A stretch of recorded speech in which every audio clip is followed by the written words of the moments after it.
Party జిల్లా కార్యాలయం రాష్ట్ర కోఆర్డినేటర్ బక్కా పరంజ్యోతి ప్రారంభించారు. మాస్టర్లు ప్రత్యేక ప్రార్థనలు చేశారు. పరంజ్యోతి రాష్ట్రంలో 52% రిజర్వేషన్, ఎస్సీ, ఎస్టీ, బీసీలకు తగిన ప్రాతినిధ్యం, అధికారులు, మంత్రి పదవులు సమానంగా కల్పించాలని డిమాండ్ చేశారు. మేధావి ఫారం అధ్యక్షుడు పాల్ బహుజనులకు రాజాధికారం రావడం కోసం కృషి చేయాలని, జిల్లా అధ్యక్షుడు సత్యనారాయణ ప్రభుత్వ ఆసుపత్రిలో మెరుగైన సౌకర్యాలు కల్పించాల్సిన అవసరాన్ని పేర్కొన్నారు.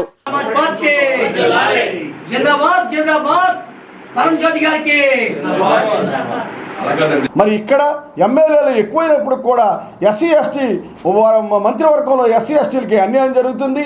మీరు చెప్పిన విధంగానే జనాభా శాతాన్ని అనుసరించే మీరు దళితులు ఏబీసీ అనేటువంటి దాన్ని చేశారు. ఏ జనాభా శాతానికి ఆ జనాభా శాతం అంత రావాలనేటువంటి నినాదంతో మీరు ముందుకెళ్తున్నప్పుడు ఇక్కడ ఉన్నటువంటి ఎమ్మెల్యేలను అనుసరించి మాకు దళితులకి ఎస్సీ ఎస్టీ ఎమ్మెల్యేలకి ఎంతమంది ఎంపీ మినిస్టర్లు రావాలి, మీ జనాభా శాతాన్ని నుంచి మీరు ఎంతమంది మినిస్టర్లు తీసుకోవాలి. సో దయచేసి దాన్ని మీరు సామాజిక న్యాయం అనేటువంటి బోరని నెత్తి మీద పెట్టుకుని ప్రతి చోట మీరు ప్రతి మీటింగ్లోనూ సామాజిక న్యాయం అంటున్నారు, కానీ మంత్రివర్గంలో సామాజిక న్యాయం లేదు. మంత్రివర్గంలో సామాజిక న్యాయం నేతి పేరులో నేతి ఎంత ఉందో అదే విధంగా ఉందనేటువంటి మీ దృష్టికి తీసుకొస్తున్నాం. దీని మీద దృష్టి పెట్టి ఖచ్చితంగా సామాజిక న్యాయాన్ని మంత్రివర్గంలో కూడా ఇవ్వాలనేది మీకు విజ్ఞప్తి చేస్తున్నాం.